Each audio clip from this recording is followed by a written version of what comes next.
नमस्कार दोस्तों, one second स्वागत है कमांडो चैनल आर्ट को। दोस्तों आज के इस वीडियो में बहुत ही इंपॉर्टेंट टॉपिक के बारे में बात करने वाले हैं हम रिव्यू और एफएसआई के बारे में। बिकॉज बहुत सारे स्टूडेंट का हर साल और हर सेमेस्टर में ही बहुत सारे स्टूडेंट का सप्ली आता है। तो इस वीडियो में हम जानेंगे कि आप किस तरह से रिव्यू कर सकते हैं।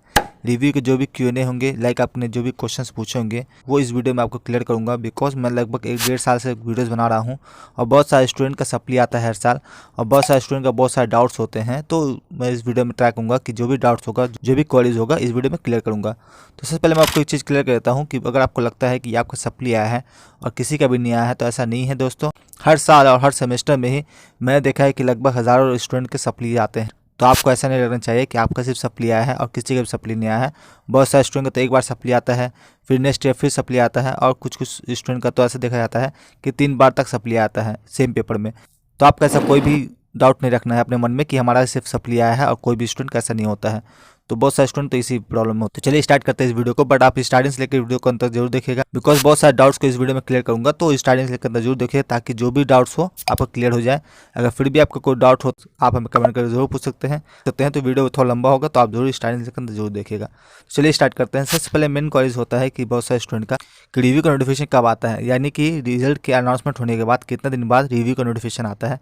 लाइक आपका बहुत सारे स्टूडेंट अब इस सेमेस्टर में है, अप्लाई करना चाहते हैं रिव्यू के लिए, तो उन सभी का रिव्यू का नोटिफिकेशन कब आता है।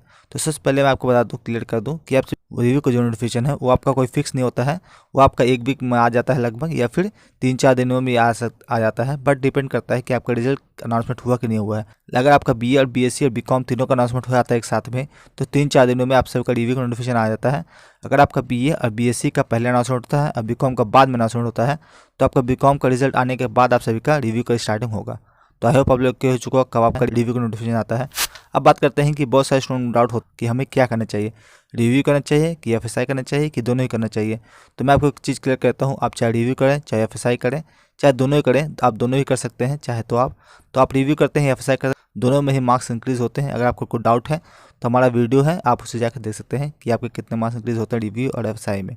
दोनों में मार्क्स इंक्रीज़ होते हैं। क्या डिफरेंस होगा मैं आपको आगे बताता हूँ, क्या डिफरेंस है दोनों में, रिव्यू और एफएसआई में। अब बात करते हैं कि डिफरेंस क्या है मेन रिव्यू और एफएसआई में। तो अगर रिव्यू की बात करें तो आप सबका रिव्यू में आप सभी क्या होता है कि पेपर में आप सभी को जो मार्क्स दिए जाते हैं वो आपका रीचेक होता है। जो आपका मार्क्स दिए गए हैं सही है कि नहीं है, कहीं गलत होता है तो आपका मार्क्स रीचेक होकर के आपका वो मार्क्स इंक्रीज़ कर दिया जाता है। अगर नहीं होता है तो टीचर का देखते हैं कि 1 मार्क्स से अगर आपका ग्रेस मार्क्स देने से पास हो जाएंगे आप, तो आपको ग्रेस मार्क्स देकर के आपको पास कर दिया जाता है। अब बात करते हैं कि बहुत सारे स्टूडेंट में डाउट होता है कि एफएसआई क्या होता है और एफएसआई का फुल फॉर्म क्या है। तो एफएसआई का फुल फॉर्म होता है आपका फोर्स सेल्फ इंस्पेक्शन। ये आपका एक आरटीआई के अंडर में आता है। आरटीआई मतलब होता है कि राइट टू इन्फॉर्मेशन। आरटीआई के अनुसार आपने जो पेपर लिखा है आपका पूरा अधिकार है कि आप वो पेपर देख सकते हैं कि आपके कितने मार्क्स इंक्रीज हुए हैं कि नहीं हुए हैं। तो इसके अंडर में क्या कर सकते हैं, आरटीआई कर सकते हैं, यानी कि आप एफएसआई कर सकते हैं अपने पेपर का। जब एफएसआई करते हैं तो आपको 500 रुपये लगते हैं, जिसमें आप क्या करते हैं अपने पेपर का डुप्लीकेट जीरोक्स ला सकते। तो पहले क्या होता था कि डुप्लीकेट जीरोक्स जो होता था एफएसआई का, डुप्लीकेट जीरोक्स जो होता था एफएसआई का, वो आपके पोस्ट कर दिया जाता था घर में या फिर आप कॉलेज में जाता था। बट अभी आपका CU में आता है एफएसआई का पेपर, तो आप उसमें चेक कर सकते हैं कि आपने कितना मार्क्स लिखा था, कहाँ कहाँ सही है कहाँ कहाँ गलत है। तो ये आपका एफएसआई में होता है। तो आई होप आप लोग क्लियर हो चुका होगा एफएसआई और रिव्यू में क्या डिफरेंस होता है। रिव्यू में आप सभी का पेपर में सिर्फ मार्क्स चेक होता है और एफएसआई में आप सभी का पूरा पेपर का जीरोक्स आपको मिल जाता है, जिसमें आप देख सकते हैं कि आपने कहाँ सही किया था कहाँ गलत किया था। आप चाहे तो रिव्यू और एफएसआई दोनों कर सकते हैं, और चाहे तो इंडिविजुअली भी कर सकते हैं, रिव्यू के लिए भी कर सकते हैं और एफएसआई के लिए अप्लाई कर सकते हैं। फीस क्या लगता है आप सभी को मैंने आपको बता दिया। रिव्यू में आप सभी को 110 रुपये लगते हैं एक पेपर का, और एफएसआई में आप सभी को 500 रुपये लगते हैं। आप रिव्यू करना चाहते हैं तो आप सिर्फ 2 पेपर के लिए अप्लाई कर सकते हैं रिव्यू के लिए, बट अगर आप एफएसआई करना चाहते हैं तो आप 2 से ज़्यादा पेपर भी अप्लाई कर सकते हैं एफएसआई के लिए। अब बात करते हैं कि क्या हम प्रैक्टिकल और OMR शीट को अप्लाई कर सकते हैं कि नहीं कर सकते हैं। आप अप्लाई नहीं कर सकते हैं क्योंकि प्रैक्टिकल एग्जामिनेशन आपके कॉलेज में होते हैं और उसको कोई भी पेपर आपका रिव्यू के लिए नहीं जाता है, तो आप प्रैक्टिकल और OMR शीट को अप्लाई नहीं कर सकते हैं। अब बात करते हैं रियल में क्या मार्क्स इंक्रीज होता है कि नहीं होता रिव्यू और एफएसआई में। तो उसके लिए मैंने डिटेल में एक वीडियो बनाया है, आप वो वीडियो जाकर देख सकते हैं। मैं आई बटन में लिंक दे दूंगा, आप वहाँ पर जाकर देख सकते हैं क्लिक करके कि आपके रियल में मार्क्स इंक्रीज होते हैं कि नहीं होते हैं। उसमें मैंने आपको बताया है कि 6 सेमेस्टर जो आपका एग्जामिनेशन भी गया है रिसेंटली, उसमें आपके कितने मार्क्स इंक्रीज हुए हैं रिव्यू और एफएसआई में। बहुत सारे स्टूडेंट का रिजल्ट मैंने आपको दिखाया है उसमें, तो आपको जाकर देख सकते हैं, जिससे आपको क्लियर हो जाएगा कि आपके मार्क्स इंक्रीज होते हैं रियल में कि नहीं होते हैं। अब हम नेक्स्ट क्वेश्चन की तरफ बढ़ते हैं।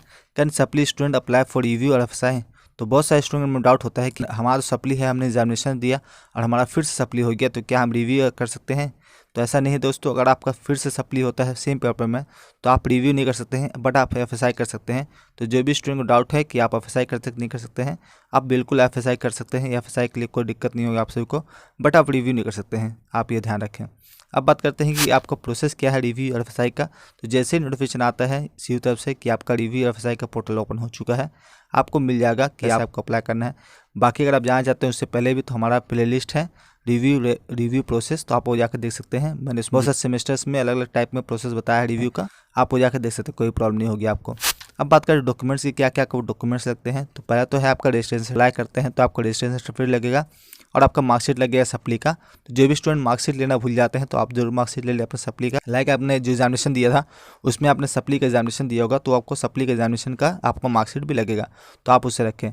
तो आपको रजिस्ट्रेशन सर्टिफिकेट लगेगा, मार्कशीट लगेगा और आपने जो फॉर्म फिलअप किया है वो लगेगा आपका, और जो भी लगेगा मैं आपको डिटेल में आगे जाके बता दूंगा। बात करते हैं कि अगर आपका मार्क्स इंक्रीज नहीं होता तो क्या करेंगे आप सब। अगर इनकेस आपका मार्क्स इंक्रीज नहीं होता है तो आप सभी को फिर से एग्जामिनेशन देना पड़ेगा, सप्ली का एग्जामिनेशन देना पड़ेगा, जो कि आपका रेगुलर होता है। जैसे एग्जामिनेशन आपका होता है उस टाइम में रेगुलर स्टूडेंट के साथ आप सभी को एग्जामिनेशन देना पड़ेगा, सप्ली का एग्जामिनेशन भी देना पड़ेगा। अगर आप मान लेते हैं आपका थर्ड सेमेस्टर में एग्जामिनेशन में सप्ली आया है, तो आपको अगर सप्ली क्लियर करना है तो आपको नेक्स्ट ईयर जा करके थर्ड सेमेस्टर स्टूडेंट के साथ बैठ करके आप सभी को एग्जामिनेशन देना पड़ेगा। नेक्स्ट और बहुत ही इंपॉर्टेंट क्वेश्चन ये है कि बहुत सारे स्टूडेंट का सप्ली नहीं आता है, बट फिर भी वो देखते हैं कि हमारा मार्क्स जैसे हमने लिखा था फिर भी हमारा मार्क्स बहुत ज़्यादा कम आया है, क्या हम रिव्यू के लिए अप्लाई कर सकते हैं कि नहीं कर सकते हैं। तो हाँ, बिल्कुल आप रिव्यू के लिए अप्लाई कर सकते हैं। अगर आपको लगता है कि आपके मार्क्स बहुत ज़्यादा कम आए हैं, जितना आपने लिखा था बट उससे बहुत ज़्यादा कम आए हैं, तो आप रिव्यू के लिए अप्लाई कर सकते हैं। बहुत सारे स्टूडेंट का ऐसा देखा गया है कि उनके पास मार्क्स आ जाते हैं बट वो उनका मार्क्स कम हो, तो वो रिव्यू के लिए अप्लाई कर सकते हैं, तो उनका मार्क्स फिर से इंक्रीज हो जाता है। तो आप अगर चाहते हैं आपका मार्क्स कम आया है तो आप फिर भी रिव्यू के लिए अप्लाई कर सकते हैं, उसमें कोई प्रॉब्लम नहीं होगी। तो आई होप आप लोग को जो भी डाउट्स होगा रिव्यू के रिगार्डिंग या एफएसआई के रिगार्डिंग मैंने आपको क्लियर कर दिया। बट फिर भी अगर आपको लगता है कोई डाउट्स है, कोई क्वेरीज है, तो आप हमें कमेंट करके पूछ सकते हैं। और हमारे टेलीग्राम ग्रुप भी है, आप उसे भी ज्वाइन कर सकते देख सकते हैं। तो बस आज के वीडियो में इतना ही। बाकी अगर जानना चाहते हैं कि आपको कितने मार्क्स इंक्रीज होते हैं तो आप राइट वाले वीडियो पर क्लिक करके देख सकते हैं कि आपको कितने मार्क्स इंक्रीज होते हैं। बाकी अगर प्रोसेस देखना चाहते हैं तो आप जाकर लेफ्ट साइड वाले वीडियो पर प्लेलिस्ट है, तो आप प्लेलिस्ट पर क्लिक करके देख सकते तो आपका प्रोसेस क्या होता है रिव्यू का। तो बस आज के वीडियो में इतना ही। बाकी दोस्तों चैनल पर नए हैं, चैनल को जरूर सब्सक्राइब कर दें और वीडियो को जो लाइक कर दें। बस आज के वीडियो में इतना ही, मिलते हैं अगले वीडियो में। धन्यवाद।